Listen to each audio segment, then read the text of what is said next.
Welcome, everybody, to another episode of Need Some Introduction. In today's episode, Sona and I will be breaking down the third episode of the third season of The White Lotus, an episode called, I thought I had this open, The Meaning of Dreams. Sona, do you believe in dream reading? I am not a huge believer in going down a rabbit hole of dream interpretation and what things can represent other things. But I will say, touching on our prior conversation about severance and my own personal experience with infertility, the anxiety dreams I had during that period of my life did not need a very sophisticated interpreter Yes. in order to get to the bottom of what they were about. That was, you always hear this stereotype of people finding themselves in a dream at an exam that they haven't prepared for or a class that they haven't gone to. I constantly had those dreams that I was running late for something, that I had an exam and I hadn't Yes. gone to class all semester, that I was not going to graduate on time. And that's the only period of my life where I have ever regularly had those dreams. So I do think that the anxieties and stresses you have in your everyday life do come across in your dreams. But I'm not one for like, when you see an elephant in your dream, it means that you feel you're a strong person, or I don't know. I'm really making this up. But like that level of dream analysis, I've never really been into. How about you? I also do not believe that in any of those complex, particular symbolic readings, although there's probably some credence to it. I think symbols do mean things in our minds. I don't know how much value there is in that, but 100% what you're saying when I am stressed out. And other than that, I usually have my memorable dreams. I have dreams all the time, but not ones that I really remember. Usually it is frightening dreams, which is usually me being a fan of horror, trying to work out some actual horror plot. And I'll wake up in the morning and be like, that's a pretty good idea. Let me write that down. You know what's the worst? I don't know if this has ever happened to you when you're so stressed out about work, but it doesn't translate to anything in your dream. It's a literal dream Mm-hmm. about work. You Oh, just, you can't even get away from it in your dreams. You literally dream you're at work, stressed out about the same things. those are the worst dreams. I used to speak in public sometimes in large crowds as part of my job. And I had a dream of giving a tedious tech presentation and it went really badly in Las Vegas. And Oh. then I woke up and had to give a presentation in Las Vegas.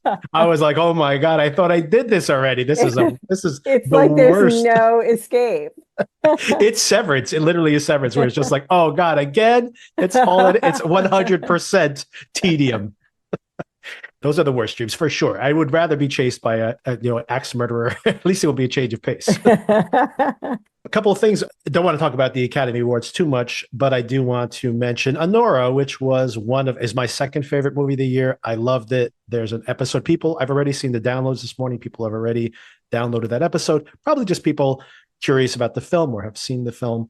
And I wanted to bring it up for a couple of reasons. The one is, of course, the conversation. The second is it's a really great film, so everybody should see it. You can rent it. But more importantly, Sona, this is for you as well.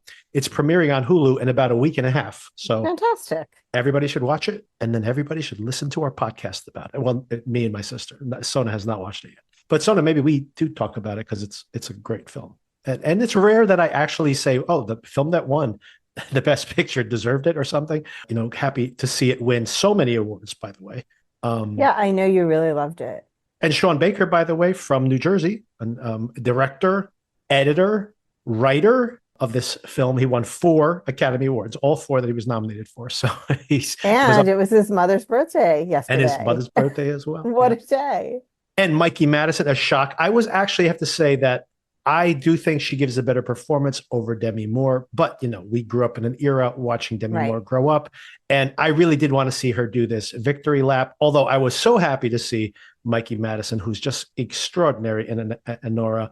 But usually they don't give it to the ingenue. They usually give it to someone who may be, having, Demi Moore's still relatively young. I mean, she can have other great performances, but, this is maybe her best chance to get another Right. nomination for some period of time. Right. And she looked beautiful in the audience, of course. She did.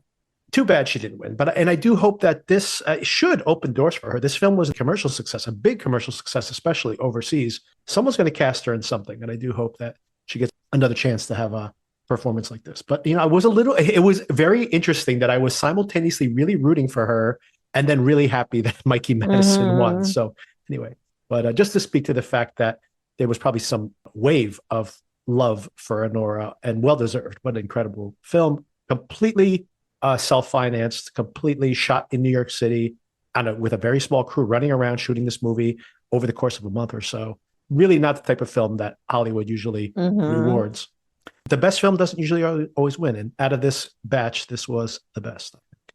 So congratulations to everybody. And yeah, once again, it's on Hulu in a couple of weeks. Maybe they anticipated this win. Anything else you want to say about the Academy Awards? No, as we discussed previously, I'm not super into them. I just happened to catch the last half hour or so because my husband put it on. So everything I saw was just coincidental and not really purposeful. I was going to ask you about Conan's opening monologue, which I thought was very funny. So, but anyway, he's a funny guy. I like him a lot. Yeah, he's very much our generation as well. He kind of came up with him, right? As that awkward. People couldn't believe this. They put this person on TV at all. And look at him now, hosting the Academy Awards. It only took him 50 years to make it. Yeah, he's had a long career. Exactly. Okay, I rewatched last week's episode with my wife. My wife had not seen it. So a couple of days after we recorded, I watched it with her. And I wanted to mention a few things that I noticed that I wanted to correct myself about. Well, let me correct that I think I called Piper Victoria for a good chunk of time. And now I understand that Victoria is the mom. And Victoria is the mom, daughter. yes. And I didn't catch that in the edit. Well, hopefully the context made it clear enough. We were talking about the family structure. Yes. A couple of things I wanted to correct on my own mention last week. You had mentioned that I hope they bring up those hammocks where people don't waterboard themselves. And of course, sitting there, I hadn't thought about this, but sitting there watching it with my wife, the opening shot of last week's episode, Sona, is these men on pontoons or these small rafts. They are actually going over to the hammocks and they are winding them up, like actually raising them and lowering them. So they raise them and lower them with the water, just squaring that circle, because anybody who watched the episode after we discussed it would have pointed it out as well. Can you imagine at the hotel? It's like, time to bring up the hammocks so these dumb Americans don't accidentally drown themselves. Also, I guess, depending on the water level, it makes them usable all day long. So I guess someone's got to maintain them. The second thing I want to point out is I mentioned in our conversation that Leslie Bibbs' character, that she seemed to be like, maybe she's the innocent one who's being pulled in. And in rewatching those episodes, she's actually the one who starts some of the bad mouthing early on. So I feel like maybe she's a little more negative in character. So maybe she's getting a little bit of a comeuppance this week, and we'll get into that dynamic this week. Yeah, I think they're all equally culpable. Yeah, I just wanted to point that out, that I kind of felt like maybe she was the one who's being pulled in the triangle. And I'm like, no, I feel like they're all equally toxic or noxious to each other. That's their dynamic. Yeah, exactly. Oh, and I wanted to say two things about Walton Goggins, not to shame this guy for his appearance, because he's one of my favorite character actors. I always look forward to him in everything, ever since Justified, such a great villain in that show, a very complex character. So I've always been a big fan of his. He's the best thing on the Fallout sci-fi show. That's a huge hit on Amazon Prime. He's my favorite part of that show as well. So anyway, a big fan of his, but I did want to mention a couple of things. In my description of him, I said, this guy's pushing 60 and he's still holding it together. So this guy's 53 years old. So I do want to say, maybe not holding it together as well as I expected. And second of all, I'm like, I don't think this guy's going bald. And then, of course, once again, rewatching this with my wife, there's a shot from behind when he's rejecting that therapy session. And he clearly has a bald spot in the back. So he is lying that he's not going bald. He is definitely going bald. Chelsea has got him dead to rights on that one.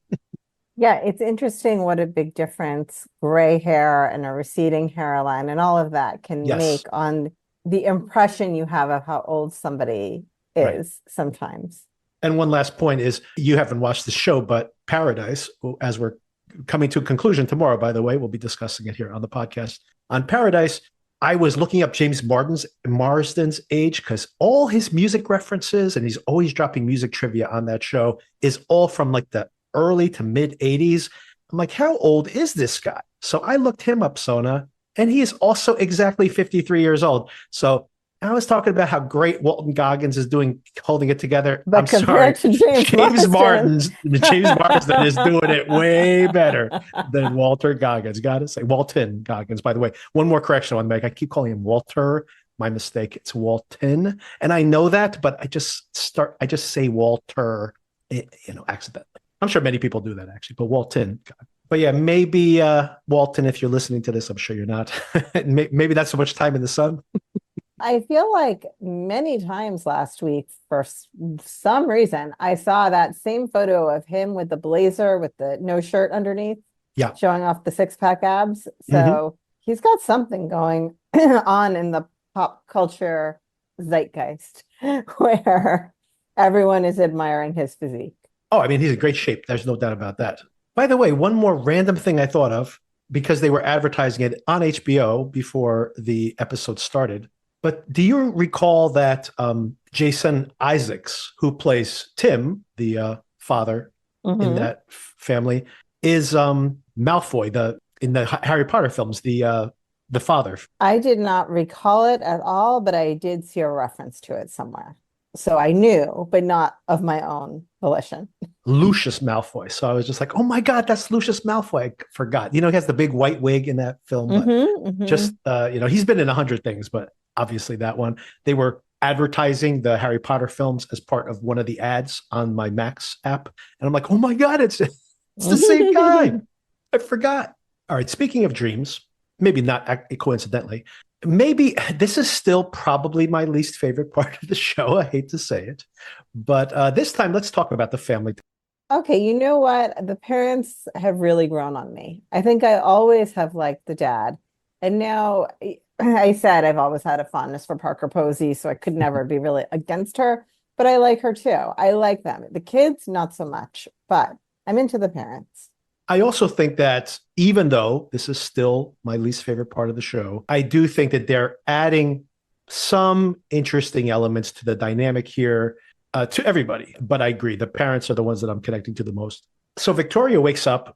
She's having this dream. Of course, famously, there was a huge tsunami in this area. My gosh, yes. Like the Christmas tsunami. And we discussed the tsunami-like event in the show Paradise.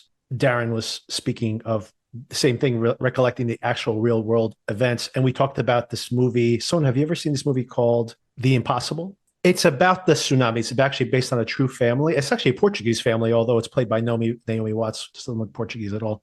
I think I did see it, but a very long time ago.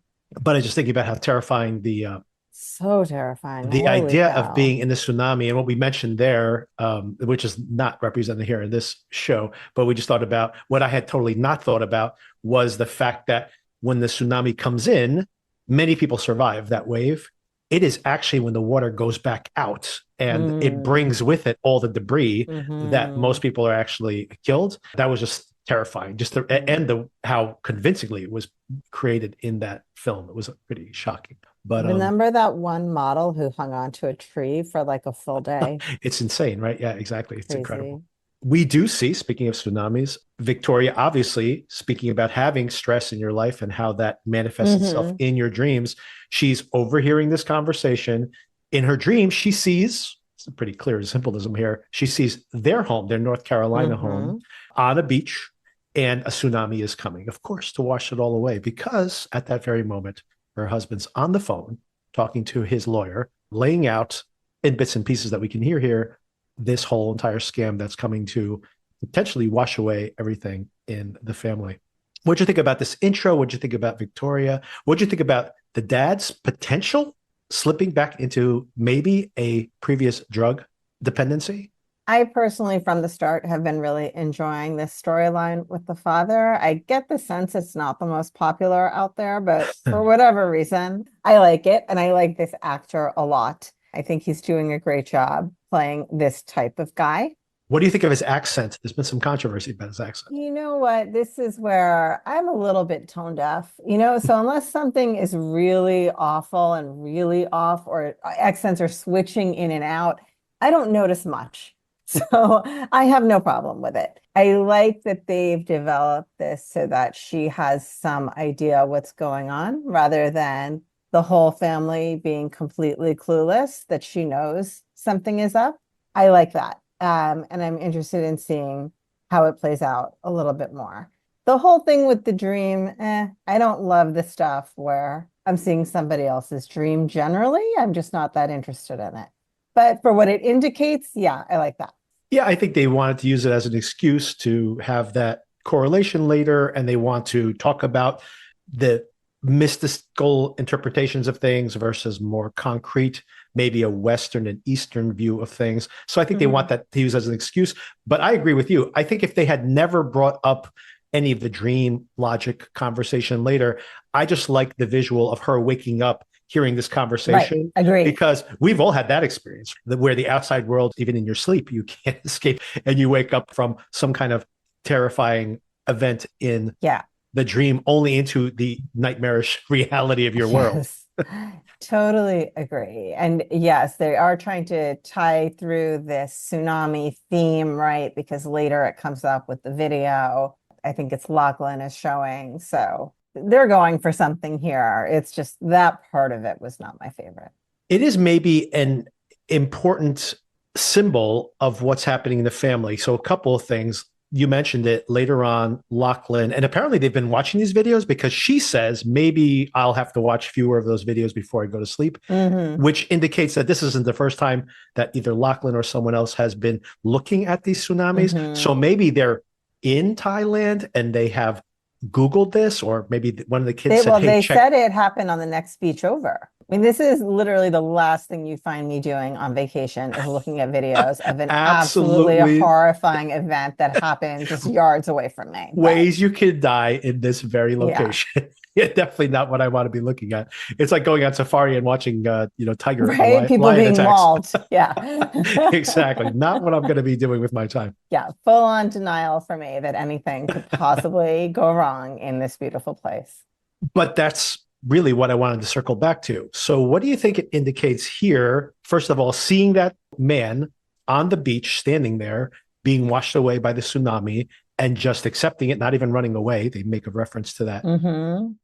And also maybe that's one extreme of this metaphor. But then the other side of it, of her and her dream and her telling her husband, oh, you know what you need to take? You just need to take some lorazepam. It'll help you sleep. Is this just a symbolically Victoria in her life, her day-to-day life, where she is aware of these things? They're on the periphery and she just doesn't want to know too much and she just checks out. Is that kind of how you read some of this? I think that is probably very true. I guess what I was more focused on was the aspect in the video of, as you mentioned, Lachlan remarks he doesn't even try and run away. Right. This idea that something awful is coming and it is so unavoidable that it's going to overtake you, that there's just no point in even trying to escape it. So that was really more my focus, but I think you're making a good point. These are two separate symbolic elements we're seeing, but I agree with that. If anything, him standing on the beach and being hit by the tsunami and accepting the fact is maybe foreshadowing for what is going to happen with the family itself.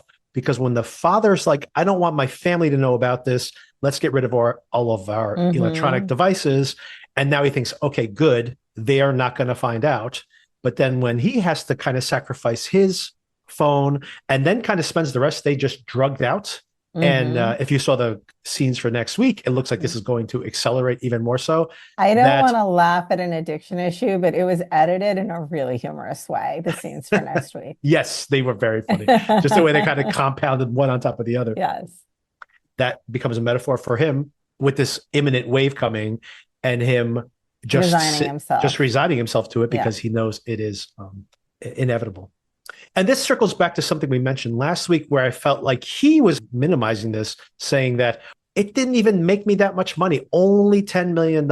And it kind of sounded like this isn't legitimately true, that he really needs those $10 million. And I think we circle back to that today in this episode as well, because the reality is if he's a billionaire, for example, and he gets caught dead to rights, he can pay a lawyer to bury this. He can pay a fine. He could pay the money back and say, I didn't even know what was going on. You can imagine that he's not in that position. He knows that if anyone starts to dig under the surface, he doesn't have the assets to pay this money back.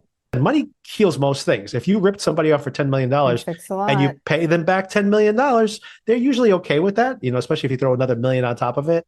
He's not as wealthy as he presents himself to be, I would assume. I mean, also, though, once the FBI is involved, you probably are going to do some kind of jail time. Oh, really? Depends who you are. But, you know, a country club type, Martha Stewart situation. Yeah. Learn to knit ponchos, you know. Did you watch the Martha Stewart documentary, by the way? No, I didn't. I recommend it. And man, when you see that case in retrospect, she got screwed. She was so screwed. That was crazy. Yeah. It's a very good documentary, by the way. I do recommend. Once again, men can get away with a million times what a woman can get away with. Unfortunately, that particular scenario, absolutely true. Yeah. That there's no way that a powerful man would have. We might as well round up the rest of the kids. Piper is now just tentatively starting to maybe explore what she supposedly was there to do. Saxon, Chloe, after saying cute last week, seems to be making a move on Saxon. Saxon's obviously up for it, at least so far. How do you think that Greg is dealing with this? I can't figure out what their dynamic is, whether Greg would be unclear. Actually possessive with her, even though this seems to be completely transactional. I mean, we had reason to believe last season that Greg is gay, didn't we? Or was it that they could never be together because he was straight? Do you remember how that turned out? It's not clearly stated, but apparently the character in season 2, spoilers for season 2, the White Lotus, by the way, jump ahead about a minute if you don't want to hear this. I assume everybody's seen this, but just in case. The implication there was that he had strung this guy along and that they had never been together, or you know, maybe because something, he's straight. Right. Maybe something had happened between them at some point, but that they had never been together for that reason, or not committed to each other in any way. But yeah, that was the implication, was that they never had a relationship. Regardless of whether he is straight or gay, the dynamic between him and Chloe is very unclear to me. I will say, given what happened last season, if I liked Saxon more, I would be a little worried for him being close to Chloe in case Gary is the possessive type. You know, we know he isn't one to shy away from violence. Belinda might be in danger as well. And Belinda, I am worried about because I do like her character. So yeah, hard to say how this will play out. This is another place where the previews for next week looked very interesting. Yeah. I'm curious to see how it will develop. What did you think about Lachlan's reaction to going to his session for his posture? I did not know posture correction sessions were a thing that could be offered. I would sign up for that in a heartbeat. I have historically horrific posture. I thought it was really interesting that this is even a thing. I love the idea that the family signed him up for this without him knowing. Which is kind of like, we've decided. A lot of people seem to be signed up for things that they're not fully on board for. It's just what everyone has decided needs to be worked on. And then the idea of the feminine energy, and we've been talking about perhaps he's in the closet. So I think they're beginning to tease out that plot a little bit more. What were your thoughts? In general, I think that he is just so closed off, and maybe because he's closeted, that is maybe just one aspect of him not knowing how to define himself, right? Like you see him again in this episode torn by his brother's influence and his sister's influence. There's the whole idea of like, well, you're shielding yourself with your feminine side, and then you have this masculine and feminine representations of his persona in his own siblings. So maybe that's what we're seeing like manifest on the show as well.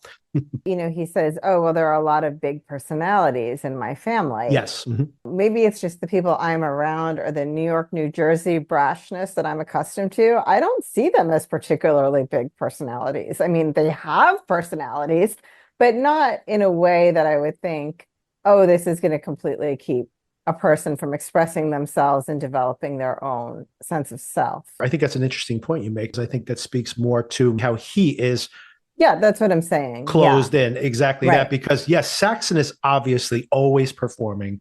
And if he's in But the it's room, like a one note thing, yes, like it exactly. is what it is. And then you become accustomed to it. And he's not like legitimately anything intentionally here. The performance is actually good in this way, as it irritates me because that's this intention, right? He is, what do they call him? A douche. Right? Is Yes. that what Chelsea goes, oh, I hear you're a douche. Hmm.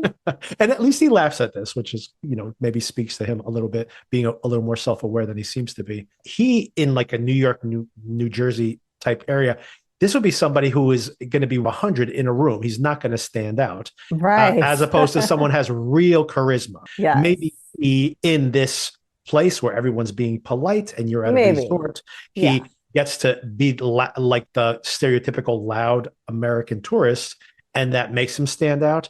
And in that regard, he's looking at him in that way. And Piper also, the fact that he sees her as a big personality, it's not even that she is loud and abrasive. She simply is self-aware and self-confident.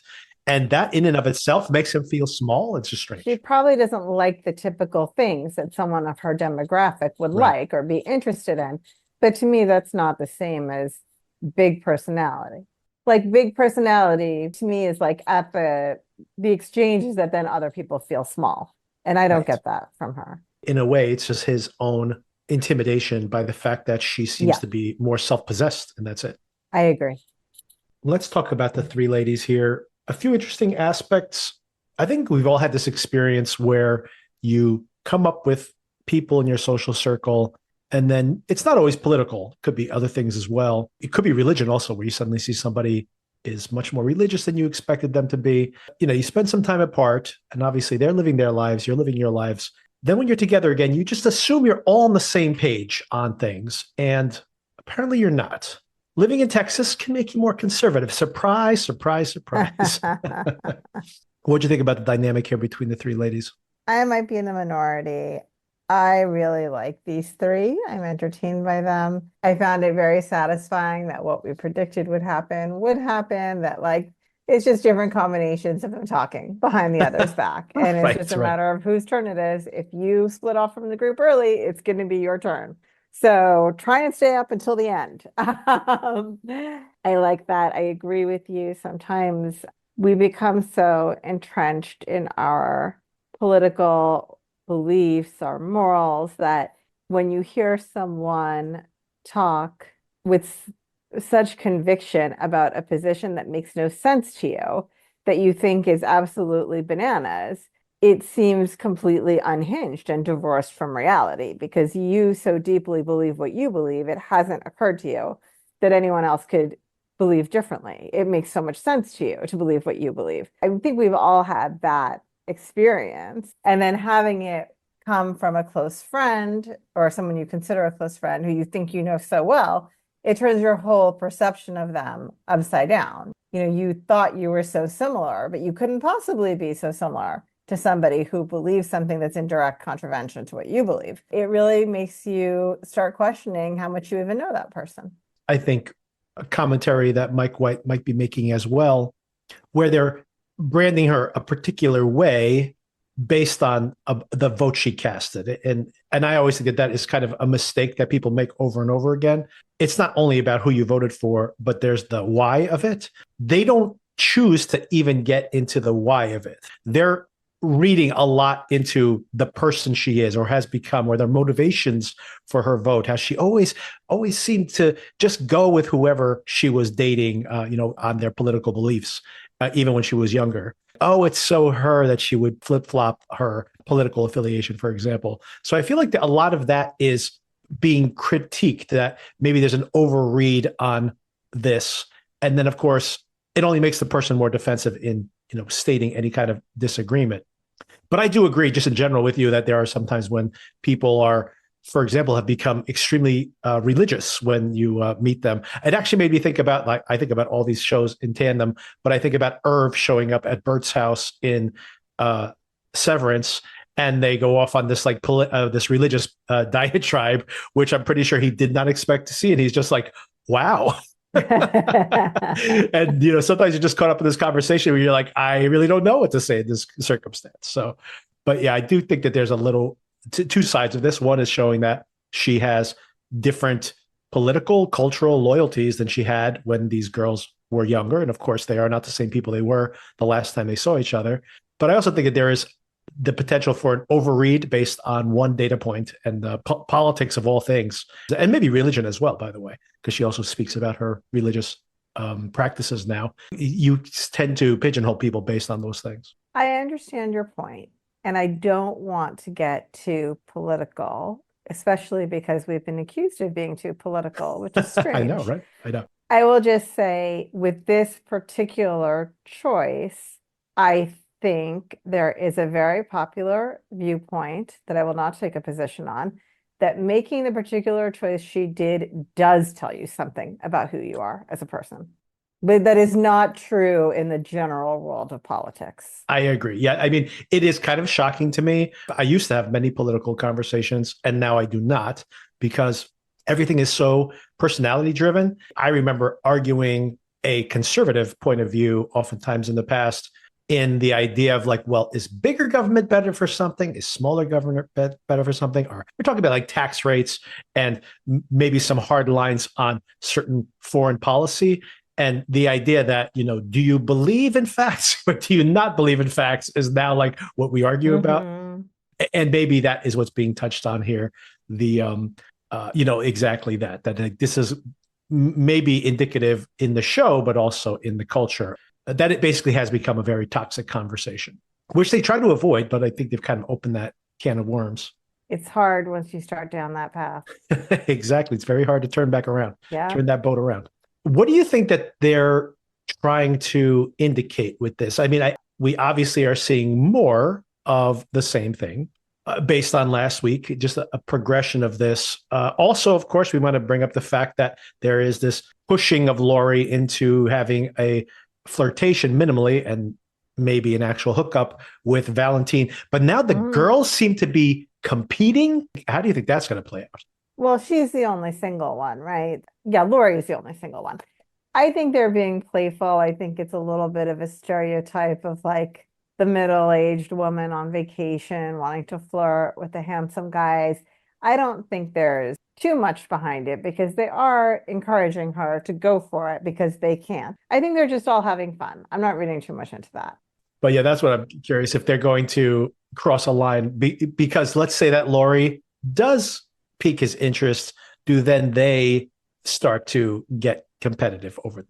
See, I'm not seeing it that way. I could be wrong. I think it's like, you had your chance, you didn't want to do it, so now here I am. Like, they've tried to let her go first. She just didn't want to. That's true. That's true. That I'm not reading too much into. And honestly, even the political thing, like, that's just her thing, what they're picking on of each person, right? Yes. Like for Jacqueline, it's that she's so invested in her appearance. What has she done to herself? And also, what's up with this marriage that she claims is so perfect?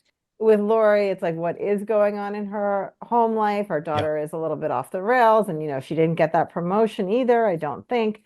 So I think this is just the thing for Kate, but I'm not reading more into it beyond that. Yeah, I don't even think that they're going to push on the political thing. There might be another conversation where Kate critiques them for judging her too harshly or something, but I don't think it's going to be a big part of the show. I agree. I've had friends like this, and I'm sure you have too, but do you ever have had that experience where you know somebody and they all of a sudden start dating somebody new, and all of a sudden the music they're into, the places they like to hang out, the activities they like to do suddenly start to change significantly? I mean, obviously you start dating someone and they like to bike a lot, so you might bike some more, and you might even think, oh, that's a good thing, and some more activity for me. But have you seen where people change some fundamental aspects of their personality depending on who they date? I totally understand what you mean. And I think, yes, people do that. And the younger they are, the more likely they are to do that. But then I also think sometimes you date someone who just expands your horizons and exposes you to other things and makes you see things differently, or you find things fun because they find it fun, even though you wouldn't have thought so before. I think there's a big gray area there between like adopting your significant other's personality Yeah. and just broadening your own horizons. I've definitely seen a lot of people that broaden their horizons. I probably haven't seen that many that like kind of morph into a whole other person than who they were. Have you? Yeah, I think I have a more negative perspective on that. Like you mentioned, I think that that's like the pleasure of dating somebody, right? Is Right. like, having a different aspects of yourself revealed in that relationship. So I think that that is what you date people for. You may discover you like something, but you never knew you did because you never, listened to that style of music or tried that type of food or whatever it happens to be. An element of self-discovery. I think where I get cynical about it is when you see somebody who will have like a particular set of beliefs that they are really strongly in favor of in one relationship and then be contradictory to that in the next relationship. Are they just simply adapting to who they're around rather than, experimenting with different aspects of themselves? There's a big difference between I didn't used to like punk music and now I Right. do. Mm-hmm. And I used to be pro-choice and Believe now in I'm civil pro-life. rights. Right? Like, Now I don't. now I think segregation is good, actually. Right. So do you think that they're, given the context of this show, do you think they're being overly cruel in their judgment of Kate? Or maybe they misread her. Maybe she was more conservative when she was younger and they just simply never even bothered asking her. I think they are trying to figure out from their conversation, from what I could understand of it, that like, is she just going along with this because her husband's doing it and she never really was Right. one to think for herself? Or is there something deeper? But I also think it's probably easier to flip-flop your position on things that don't personally affect you because it just seems like an intellectual exercise than things that do. And she lives a life of privilege of a certain type. Maybe they're just also kind of calling her anti-intellectual in a way, Yes, of course. Yeah. right? Saying like you haven't really even thought about this, you're just going along. I think it kind of go cut a few different ways, and those ways can all be consistent with each other. Do you think there's anything to this? We saw Jacqueline and Kate speak behind Laurie's back. And then we saw Kate and Laurie speak Mhm. behind Jacqueline's back. Mhm. But then when they're talking about Kate, we're not in the room. Do you think the show is aligning us with Kate? That did stand out to me. We're not hearing the conversation they're having behind Kate's back. We are Kate in that point of view. And in the previous examples, of course, we heard the conversations because Kate was in the room. Do you think that the show's maybe aligning us more with her intentionally? That's an interesting point, and I hadn't thought about it. Probably because I watched this with the captioning on, Right. And you and could hear everything they're saying at the captions, yeah, right? the captioning was there for the entire conversation. But I do think there is a similarity in the perspectives because we did see Jacqueline Right. upstairs Overhearing. Mm-hmm. Yeah. while the girls were talking, the other ladies were talking downstairs. And then we saw Lori outside the glass door Right. while they were talking about her inside the glass door. So I feel like maybe it's consistent, but I'm not paying attention to the clarity of the sound of the conversations because I always have the captions on. Yeah. I think that was a differentiator here that you can hear the conversation in the other room, whereas the other ones, in the other instances, we were truly outsiders. Yeah. So maybe that is giving us Interesting. both perspectives because they're letting us hear that she is hearing the conversation. Interesting. Maybe the dynamic is changing just as it is between the three women. I mean, it's definitely a merry-go-round of who's talking about who, and tonight was her turn. What can we say about the workers there? We see Guy talk. I guess he's pretty important in this episode as well. They're mocking him for getting beat up. Yeah, He thought he was sad. heroic, but now he hears, and I think we see a snippet of this, that potentially he's in for a conversation. I don't think he's going to actually get fired, by the way. I think something's I don't think so either. But they seem to be having the conversation next week. They don't see what he did as heroic, that, he did not intervene enough somehow, even though he was not armed. So he seemed like he went above and beyond, but apparently they don't think he did a good enough I'm job. assuming it was the primary thing of letting the people go by him to begin with. True, that's a good point. Yeah, it makes me wonder about who he saw coming out of out of the car, because I thought it could be one of the other guys, one of the other people who work there, who he would recognize by face. And then I also thought maybe these are the security guards that are actually also the thieves, and he recognized them. But it seems that they wouldn't be here mocking him if that was the case. They probably wouldn't want not to get a lot of FaceTime with him after the fact, especially not to egg him on to be like, hey, you know, I know who did it. He's right outside the door. So yeah, but he's reading this the wrong way. But maybe he does end up getting that Bangkok bodyguard position, because it seems to be the reason that he's still around is because Shritala, I'm now going to mispronounce it after she tried to coach the other guy how to speak it.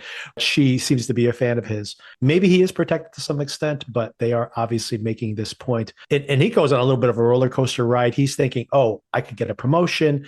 Maybe this will appeal to Mook and she'll want to leave with me. And then by the end, they're like, actually, they're thinking of firing you. And you're lucky to even have your job right now. Harsh. Anything else on the employee side? They're developing Valentin a little bit. He's from Russia. He left before the war. He's got a tattoo of a boat on his leg, which the girls seem very interested in. I think they're interested in everything about him. Exactly. Just seeing a little more of his thigh is just the part of the appeal. Yeah. I don't know. I felt for Guy Talk in this episode. It was hard to watch. Yeah. I felt it was actually hard to watch. Fabian is still trying to, or Fabian, as he calls himself, is trying to continue to impress his boss. She doesn't seem to be that interested in him. I'm not very interested in this character. And like I said, maybe I have my own expectations here, but this really was maybe the most entertaining character that, you know, correlating to the head of a staff in these previous 2 seasons of the show. So if I had that expectation, pretty disappointed so far. Yeah, the character isn't doing much to hook me. Anything important that happens with Mook other than her conversations with Guy Talk? She doesn't have a big episode this week, right? Yeah, not that I really noticed, just that, you know, she's keeping hope alive for Guy Talk. Perhaps. Let's talk about Belinda. So a few things with Belinda. She had her chance. She missed it. Do you think Pornchai was making a move there at the end? That she could have invited him in? I mean, she definitely could have invited him in, right? He had to be that line about the dreams, right? Mm-hmm. I mean, you don't just say that to somebody. She doesn't seem to get like the full implications of that until after he walks away. So it's like, and he walks away mumbling, tipsy, tipsy, tipsy. So I'm rooting for them. I like them. That was her chance to get him on her stomach, but didn't work out. But yeah, I think that it's still going to happen. I did think the dinner conversation between the two of them was interesting. She's explaining what happened in Maui. Mm-hmm. I think he was trying to relate to her. So everything she was saying, he was just agreeing with, like, sure, who among us has not met a rich woman who screwed us over by promising us a business and then marrying some random guy and taking off? I hate it when that happens. He was so unfazed by everything she's saying. Just, oh man, so annoying. He's missing the bigger picture. But I mean, who would expect, you know, the full context of that? She doesn't even know the full context of that yet. Yeah, it was just funny to me how he just went along with the story. Didn't ask any questions. Right. Like, sure, you hear about it all the time. That's the type of thing that happens. People make a lot of promises. She seems to be doing some additional investigation next week, and I want to get the timeline straight, although I think they're just based on the teaser for next week. I won't get into it here in case people didn't watch it. The timelines here of what's happening is getting a little clearer. Mm-hmm. It is interesting, though, that she mentions, and maybe I had assumed that the gap between season 1 and season 2 were further apart, because she's talking about like, oh, I was very close with my manager and he died in this freak accident.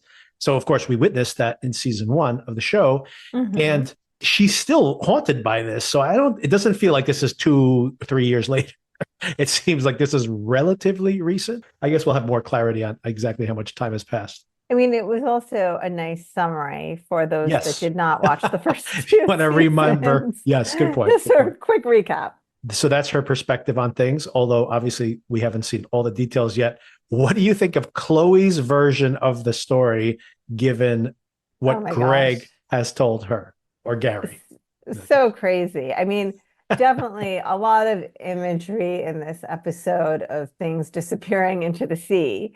Yes. But so I think it touches on that. But yes, of course, as she's telling the story, you necessarily visualize the Jennifer Coolidge character Yes. wading into the ocean and then there only being her leg left. Did you only found her leg in the end? Oh my gosh, so silly. Yeah, and it looks like we'll know a lot more, or everybody, well, not everybody, but many people will know a lot more about what's happening in that situation. And that he's on the lam. What did you think of when Belinda actually goes over to Gary slash Greg Oh yeah, of course. and confronts him? Maybe confronts is a strong word, but says, "Hey, I recognize you," essentially, and he plays it off. I think that is where I'm so concerned about her. He can just play it off if he wants to, but this is going to raise suspicions with his girlfriend, of course. She's a transactional partner, something piece of information he obviously doesn't want her to know. More importantly is he's probably there for some nefarious reasons. Belinda now is going to call someone at the White Lotus in Honolulu, get a last name, Google it, and man, there's going to be a whole bunch of information coming back as soon as she Googles that. Here he is, kind of trapped by his circumstance. It was also kind of a fun, different version of the conversation Kate has with Victoria of like, "Hey, I know you from someplace." "No, you don't." Oh, right. But Yes. Belinda handled it much more smoothly Yes. than Yes. Kate, right? Where like, "Okay, this isn't going anywhere. I will excuse myself gracefully." Even though I know this isn't quite right. Whereas Kate just stood there trying to sort it out while she stood there. This is what's interesting in the show and the way Mike White writes these shows. And it's starting to develop here in the third episode. I think it's been a little slower than we've seen previously. I do like the fact that he does create all of these mirroring effects. So you have the Leslie Bibbs conversation with Victoria getting blown off. And then you see how Belinda handles it here. And she pushes a little bit more and intentionally is dropping breadcrumbs. For example, you notice that Chloe's very interested in, Gary, take note of that. So, she's about to do some investigation for this very shady person, of course, that she's with. She wants to know more. And maybe we'll go and talk to Belinda about all of this later on, track her down. Of course, we're seeing the dynamic between the three women. We're seeing the dynamic shift between Lachlan and his siblings. And of course, the mirroring, once again, we'll get to it in a moment, but the mirroring between Greg and Chloe and Chelsea and Rick. I'm finally getting it. Third episode in, I'm finally starting to read. You're getting the names. Now I'm losing them and you're getting them. It's interesting how you start seeing people in the same circumstances reacting differently.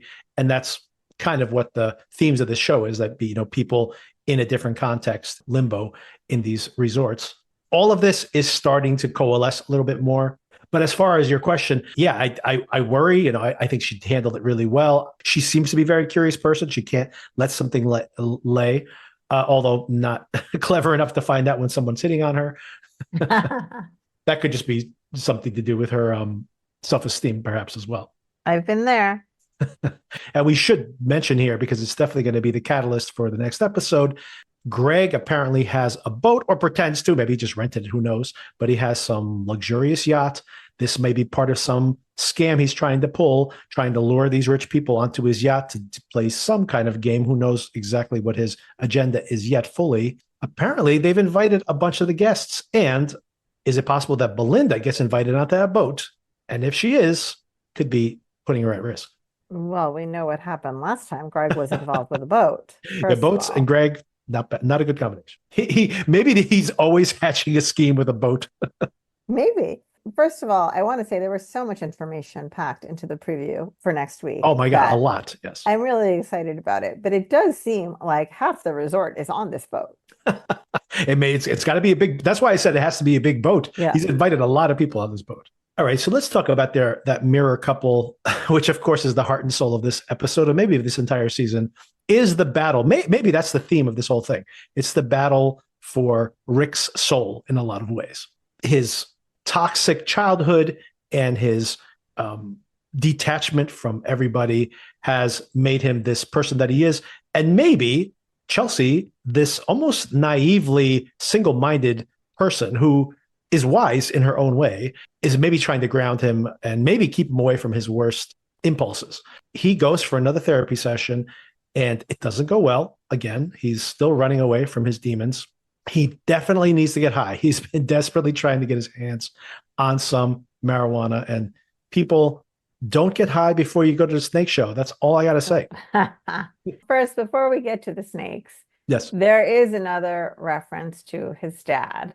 It does seem like, as you had speculated, maybe something about the reason that he's in Thailand has to do with his dad. And then connecting that with, looking for the hotel owner's husband, and some connection there seems to be happening. What do you think is going through Chelsea's mind when she sees him all of a sudden turn on the con man and be like, I'm in the movie business. You could be a star. I'm going to follow you to Bangkok. He does a pretty good job of this, of pulling this off. And then, it's almost like he has a headache just trying to act friendly for 5 minutes when he gets back to the table with her. And she's like, what is going on with you? Like, what just happened? How do you think that this whole thing plays out? And she's like shocked to see him over there.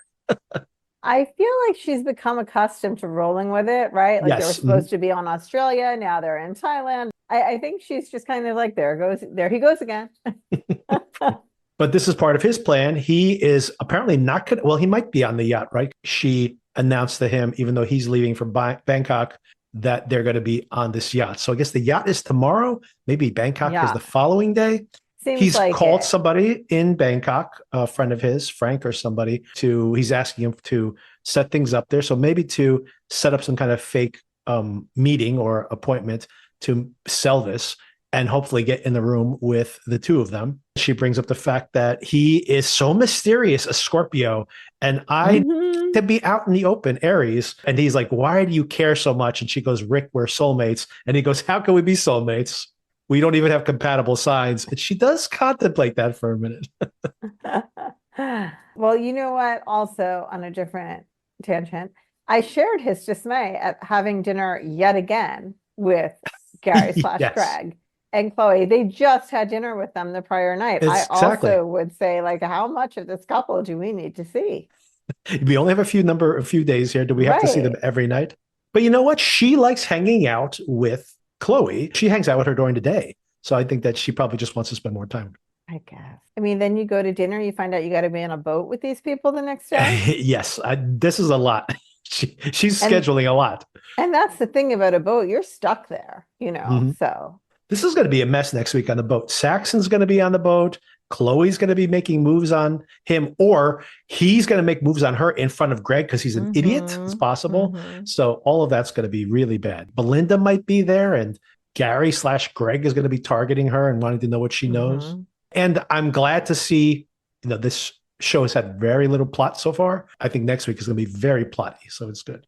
I agree. Rick's second session with his therapist or his meditation, briefly, you brought it up already, but the idea that he wants to go to Bangkok and that he can't have what he lost by not having his parents around, not having his father around, who was murdered, but he could still have some kind of closure he asks for, some kind of redemption, which makes me think about the revenge plot. So once again, who is this guy? Did he kill his father? Did he ruin his father's life? He blames this guy for what happened to his dad. And of course, this person presumably is very successful, owns this beautiful resort in Thailand. There's some anger there about the situation. And I know you mentioned there might be a kidney transplant, but I don't think I want an 80-year-old guy's kidney. My kidney's got to be in really bad shape for me to take an 80-year-old kidney. Fair. Oh, and then of course, Rick goes into town, gets high. Oh my gosh. Chelsea's like, I better go with him. Indeed, she should. I do like Rick showing this sympathy for the snakes. And, of course, there's so many religious references here in this show. And she brings up the fact that, why are you trying to rescue the snakes? Snakes are evil. Didn't you read the Bible? And I like Rick's answer. He says, even if they are, then why be evil to them? It only makes them more evil.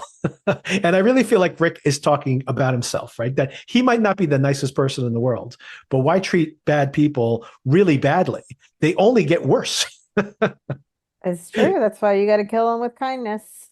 Or just kill them. No, I'm just Ha. kidding. How do you kill a Well, cobra with kindness? I have to say, I deserve extra credit for watching this scene directly through because, and not averting my eyes, because snakes are my second biggest fear in the whole Really? world. Yes, Behind death? exactly. Well, death and snakes, it's all going to happen, hmm Sona. Death and snakes. This is going to really test you. There were so many snakes. It wasn't just one snake. There were so many Oh, so snakes. many. Exactly. And cobras too. It's not even like, you know what? Like, Ugh. my daughter just went to a birthday party and the kids love snakes and they had a anaconda. It's like all the kids held it. This is a nightmare My for you. God. Okay. There's like 20 kids holding this thing. It's like 20 feet long. And, Ah. but it's just a giant muscular creature. I actually am more scared of, for example, a cobra that could be under your sofa or something. You don't know it's there. Unlike an anaconda, which you would know was in the house, you get bit by that, and you got to go to the hospital really fast because it'll kill you. Well, you heard them explain how so many of these snakes are just found in people's houses, including in the Ex- toilet. exactly. They'll just show up wherever. You're like they're just wandering around. They get under the door and they're in your house. No wonder you're so scared, Sona. It's terrifying. They have no arms and legs. It's not normal. If they just had arms and legs, it Uh, would be okay. I mean, then you've got the forked tongue, and sometimes the tongue is black. Ah, Okay. We won't, yeah, let's not get into it. we don't want to traumatize you any further. Anything else you want to talk about Rick and Chelsea about? Just that I loved the comic relief of all of Yes. this, of the snake show, of the announcer in his deadpan, wow, over and over as he was like punctuating different events that happened. He would just say, wow. I love the idea of letting all the snakes be free, and he starts, and the one won't even leave the tank, and he's got to like convince it out. I love Chelsea coming out and being horrified at what has happened. She gets bit and has to be rushed off in the rickshaw. Just all of it I thought was very, very funny. I'm going to make the antiquated movie reference now. Have you ever seen Pee-wee's Big Adventure? You know what? Only bits and pieces. I've never seen it all the way through. He has to rescue all the animals at the end because the pet shop's on fire. And he keeps going back and going, "Oh," whenever he sees the snakes because he's afraid of the snakes. And he frees all the other animals. He got some monkey, and the monkey frees some of the other animals. And you see like there's birds flying out, everything's flying out. And finally, last, he goes in for the snakes and he just runs out of the shop with like 8 snakes in his hands and he just Oh my screams and gosh. passes out Oh on my on the gosh. sidewalk. Very funny. But it did make me think about him running out with the snakes in his hands. Made me think about Pee Wee. They But yell at their him. anger when they see what he's done, I love all of it. It was all so funny. Yeah, I like the cleanup though. Like in the background, they don't even make attention. But after like yelling at him and being like, "She has to go. She's gonna die. She doesn't go to the hospital," and then they just like pick the snakes up off the sand and put it back in the cages. Like that's how far they got. Like, what was he gonna do? Carry them all where? Where was he gonna take them? That was the highlight of the episode for sure. As we mentioned earlier, next week looks very eventful. The boat trip is going to be very eventful, and of course, will Rick actually leave for Bangkok? I wonder if he's going to go to Bangkok because will he be off the show for? If he's gone for 2 days, that means that he's off the show for 2 days, unless we follow him to Bangkok, which Yeah, would be why couldn't we very see weird. what's going on in Bangkok? But it just seems like they never leave the resort. The POV of the show has never left the No, resort. no, they do. In the Maui season, they didn't, which was partly, due to COVID. But it also bothered me in the Maui season that they never made any references to how they had left the resort, even Right. if we didn't see it. Just, oh, we had a great day doing the road to Hana, whatever it may be. In the Italy episode, Yeah. Mhm. remember Daphne's like, "Do you like this villa? I rented it for the night." Right. Mhm. And they have that conversation there and they kind of walk around town. There's a scene in a vineyard as well Yeah. in Italy with the family, the dad and son and grandson. So they do leave sometimes. And here they even went into town to do the snake show.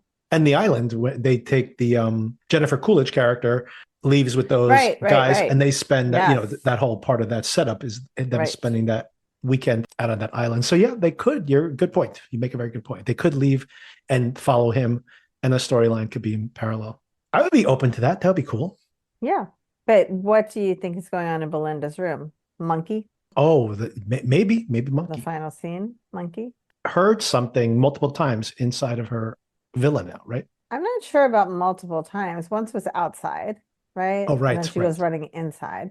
Could also be her son has arrived. Could be. Her son's definitely going to arrive. So Yeah, we know he gets there at some point. her son would probably announce himself, though. No, don't you think? Maybe he doesn't realize she's back. She's though. there. Maybe he's taking a shower or something. Or you know what? People just have their AirPods in now. Also, Yeah. I've turned around and found my daughter in the house. I'm like, oh, didn't know you were there. what would his AirPods be connected to? He should have surrendered his cell phone. Oh, they're not going to turn in their phones, these kids. Oh, something I forgot to bring up all the way in the beginning when Victoria wakes up and she overhears her husband talking about this deal he got brought into and he didn't know what was going on fully. And the name of the company was Shokel. I'm like, Shokel, that's like just Shell Co. rearranged. You should have known right away. I didn't pick up on that. It was a shell company called Shokel. I'm like, oh, was it called Shellco? Yeah, so that's the episode in a nutshell. Pretty quiet episode. I thought this was a little slow, to be honest, and I did enjoy it, but I do feel like, do we really need an extra episode of this season? Basically, what I'm saying is, other than the highlights here, which I think the snake show was very funny, but other than that, did we really need to hit some of the same beats I felt with the three women, with that North Carolina family? We just kind of hit them all again this episode. Did you really feel that those particular storylines needed that extra space? I think it might not be the tightest storytelling, Yeah. but because my favorite genre is people talking to each other, Right. I personally don't mind it. I like the additional character development, even if it's deepening something that had already been established. Yeah. I don't mind it, especially or I'm interested in the characters. For me, it worked, but I do get a general sense of dissatisfaction out there. Yes. About how this is going. but for me, it's all good. And I think this is all intentional. And I can imagine, like in a binge, giving us a very quiet episode and then something big happens would get people talking again. Of course, you can't do it every episode, or you need to, have some variability in it. So I do feel like that's what they're setting up.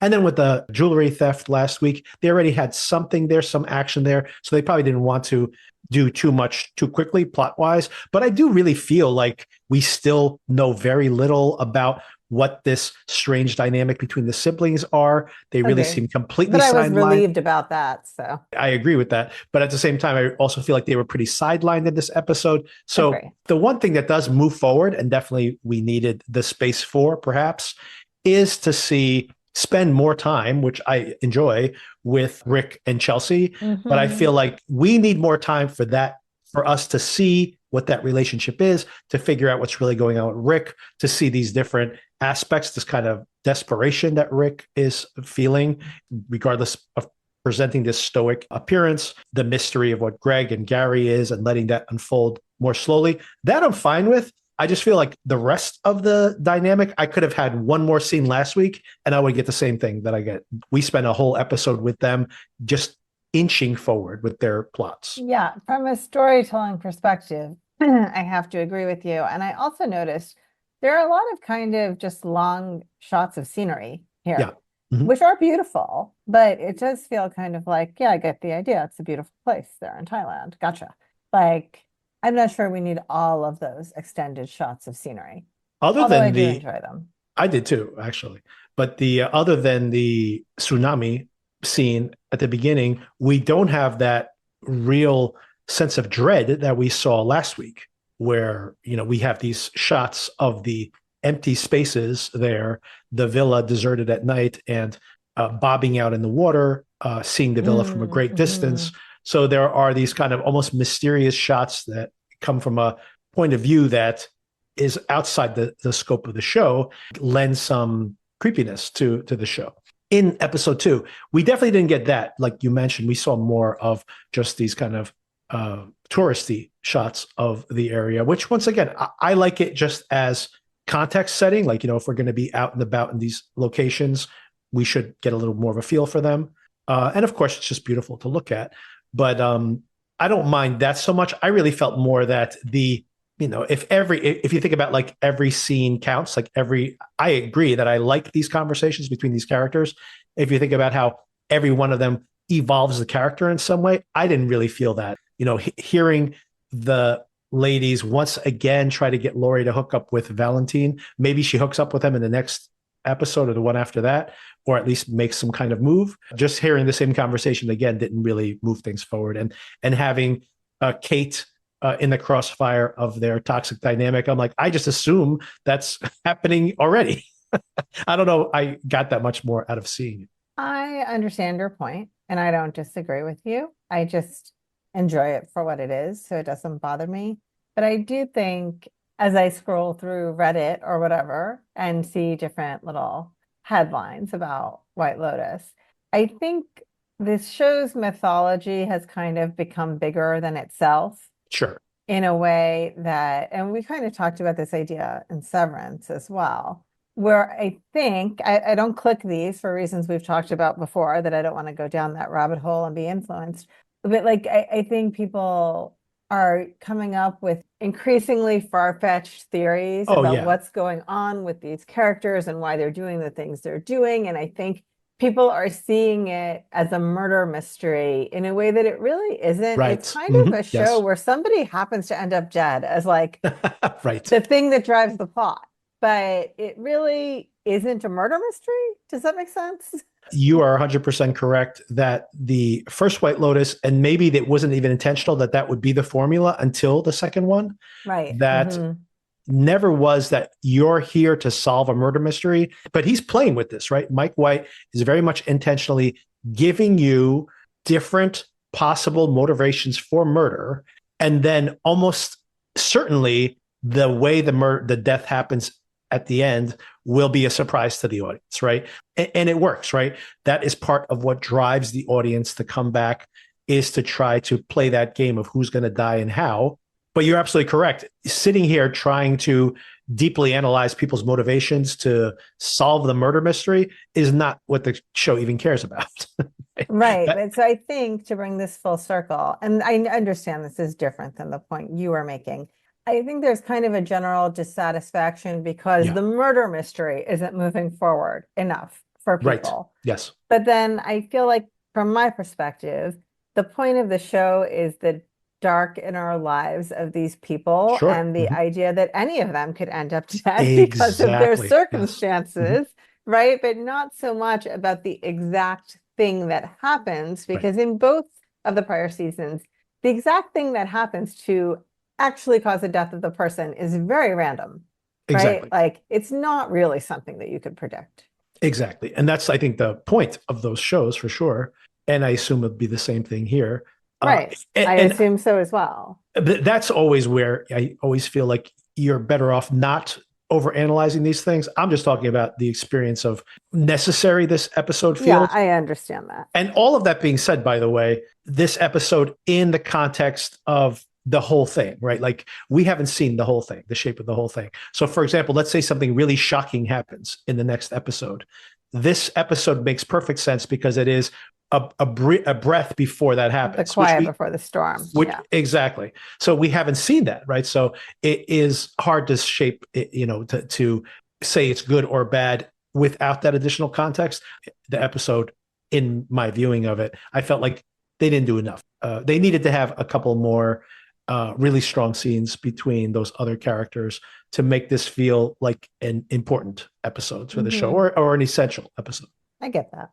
I still enjoy it. I'm still curious about this, and obviously want to see one of the things, even at its lowest common denominator, want to see who ends up dead at the end. But there's already mysteries that I'm very curious about, mostly around, it's from a character perspective, love the Rick and Chelsea relationship. And very curious to see what happens with Belinda and Greg's identity being revealed. So there's definitely plenty to see here. Compared to the other seasons, I was a little more engaged with, specifically season 2. I was definitely more engaged with those characters than I am with most of the characters here in this show at this point. It's not always going to be perfect every time. I understand that. I agree. And I wonder too if it is a little bit of rose-colored glasses, Sure. maybe there was an episode in season 2 where we felt the same thing. I just don't remember. Right. Yeah, that's the other thing too, is like going down that rabbit hole of watching the show the right way is such a problem because I know, speaking about how people don't remember the experience of another show, obviously we're covering here, which is Severance, where Severance was a very slow patient show that paid off everything towards the end of season 1.